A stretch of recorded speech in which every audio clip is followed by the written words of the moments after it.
Bonjour à tous, bienvenue sur Comment ça roule. Nouvelle vidéo aujourd'hui où je vous présente les derniers achats du week-end. Donc on commence tout de suite avec ce joli GMC 4500 de 82 de la série L'homme qui tombe à pic. Donc déjà on peut voir une très jolie représentation de la boue, de la saleté. On voit que le véhicule a été utilisé. On a même de la saleté sur les fenêtres, sur les pneus. C'est vraiment bien, même sur la barre à l'arrière. Euh, Honnêtement, Greenlight font de très très beaux rendus niveau poussière ou saleté. C'est très très bien. J'aime beaucoup. Donc concernant le véhicule, hein, K2500, véhicule surélevé, on a des gros pneus, on a un biton doré marron. Derrière, on a... Oh, la saleté est vraiment bien réalisée, hein. Y a rien à dire. Euh, le pare-choc chromé, la plaque, tout y est.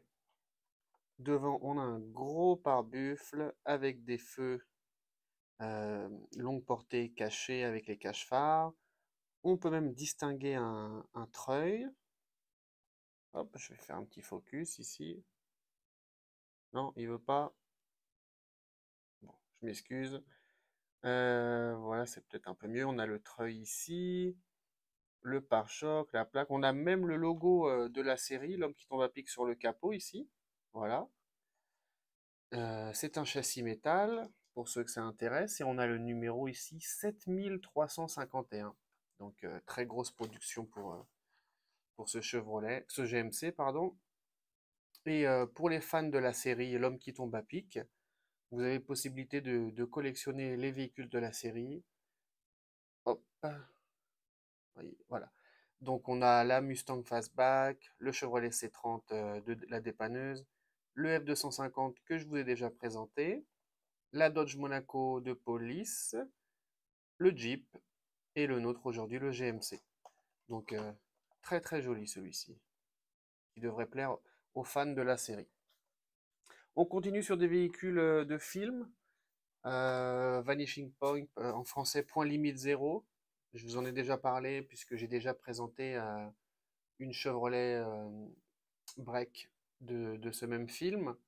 Donc là on est sur la voiture principale du film, la Challenger RT de 70, toute blanche, toute sobre, mais tellement efficace. C'est vraiment l'acteur principal de ce film, je trouve. Je vous le conseille si vous ne l'avez pas vu.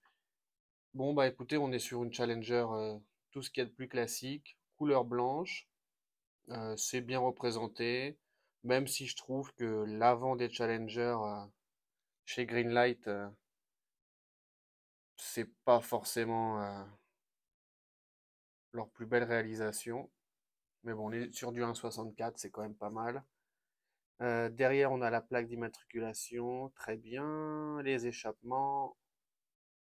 C'est une très jolie voiture avec l'affiche du film en arrière. Le châssis métal, on a le numéro 2006.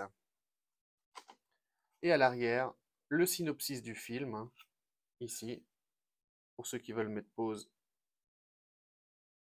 c'est ici. Bon, il n'a pas envie de faire de focus aujourd'hui, le télé. Voilà.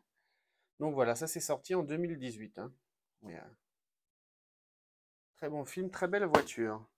Ensuite, on continue avec une jolie Pontiac Firebird de 77, donc Trans-Am, Fire, Firearm. Bon, je ne sais pas ce que c'est, ça devait être une finition à l'époque. Donc on a le T-top, hein, les deux ouvertures sur le toit en verre, ça s'enlève. On a une belle livrée noire, le logo Firearm. Bon, je pense que c'est une finition, hein, comme Trans-Am, ou bah là c'est Firearm. Bon, ok. Donc le logo Fire se retrouve ici sur le capot. À l'avant, c'est très bien représenté. Oh, bah dis donc, j'ai un peu de mal avec le focus aujourd'hui. Je m'excuse. On va essayer de ne pas se mettre trop près. Ici, à l'arrière, on a les deux feux peints, le logo. On a même le droit au petit spoiler avec son liseré jaune. Ça ressemble plutôt même à un vert fluo, mais ouais, un petit vert fluo, on va dire. On a de beaux lettrages blancs sur les pneus. C'est chaotique cette vidéo. On a le beau châssis métal numéro 1136. Et à l'arrière, d'accord. Donc là, il vous explique ce qu'était la série spéciale Firearm. Donc s'il y en a qui veulent traduire, euh, n'hésitez pas. Et ça, c'est sorti en 2019. Très jolie cette voiture. Ensuite, du côté de la police, une belle Dodge Coronet de 75. Ces grosses berlines 4 portes ont une place particulière dans mon cœur, je les aime. Je, je sais que c'est pas la tasse de thé à tout le monde, mais ces grosses voitures des années 70, c'est vraiment mon dada. J'en ai d'ailleurs une dans le garage, d'à peu près la même couleur en plus. Et ça plaît pas à tout le monde, mais peu importe. Donc là, on est sur la voiture du shérif, hein. D'habitude, quand ils mettent ce genre de carte, ça fait référence à la série Shérif, fais-moi peur. Mais là, je suis vraiment pas sûr que ce soit ça. Euh, Est-ce qu'on a le nom du comté? Non, on va remettre en x1. Cocteau County Sheriff. Bon, bah, s'il y en a qui connaissent. Donc la voiture, le toit blanc, une livrée marron, l'étoile de shérif sur la porte avant, une belle rampe rouge et blanche. Je dis n'importe quoi, rouge et bleu. Euh, à l'avant, le pare-choc chromé. Le capot semble s'ouvrir. Ça, c'est joli. J'aime beaucoup aussi le rappel de couleur principale sur les jantes. En l'occurrence, le marron. Voilà. À l'arrière, il n'y a rien à dire. On reconnaît bien la coronette. C'est pareil que les Fury, les Monaco, hein. L'arrière et l'avant n'ont pas beaucoup changé. Et puis à l'arrière, c'est classique. On n'a pas d'infos, hein. On a juste le mot coronette, le modèle de la voiture. Et ça, c'est sorti en 2020. Ensuite, Monsieur Bardal, la jolie Chevrolet Camaro de Monsieur Bardal.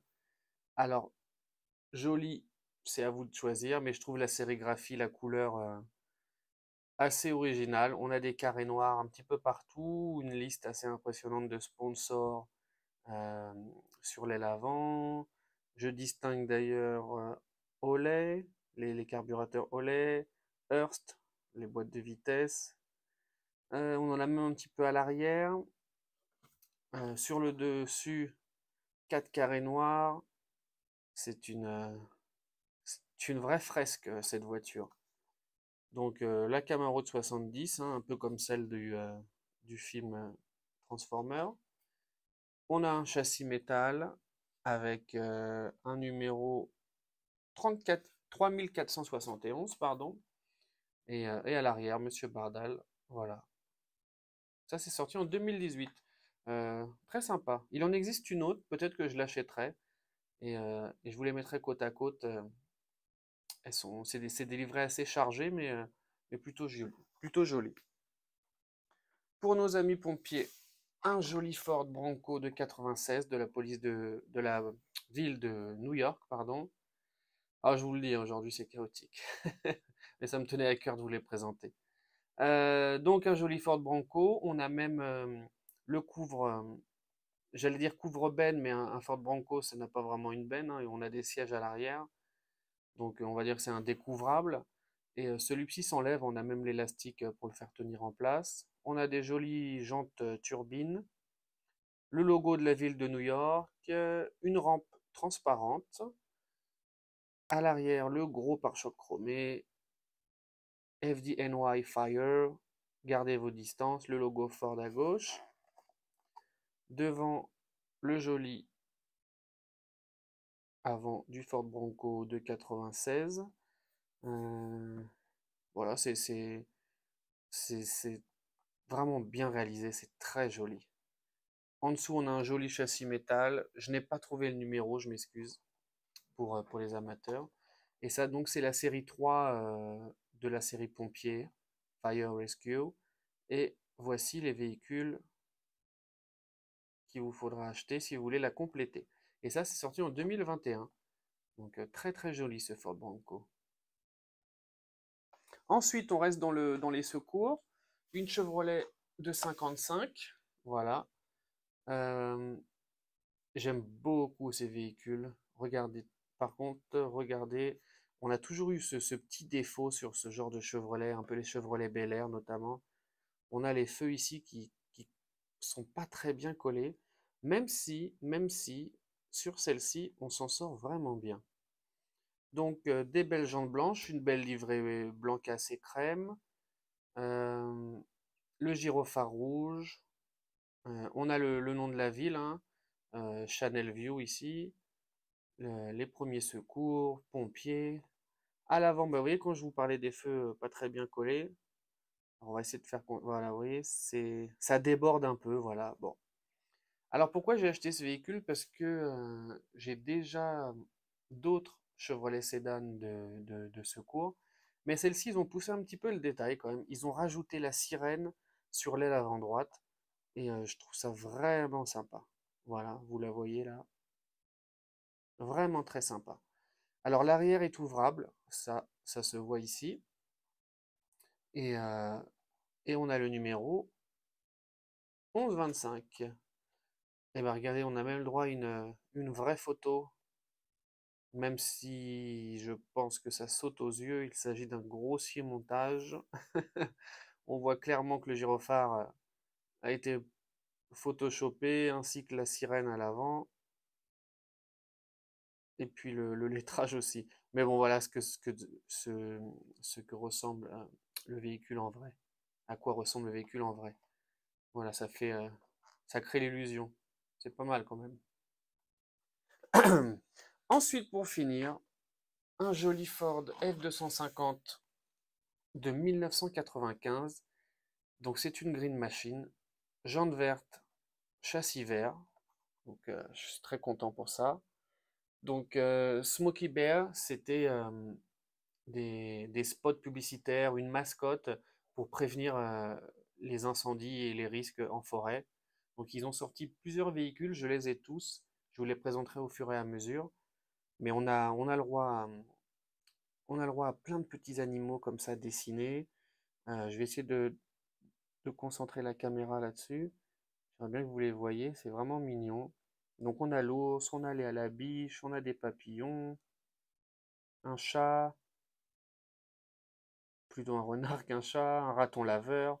Donc très joli. Donc une livrée verte, double livrée verte d'ailleurs. On a un vert foncé en haut et en bas, et au milieu un joli vert pâle.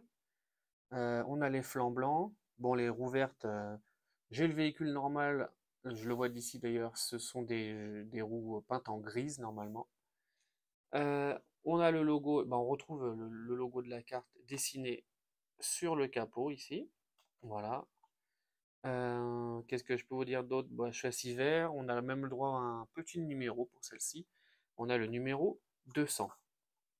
Et ici, pour les véhicules de la série 1, Smokey Bear, euh, il faudra acheter ces 6 ici.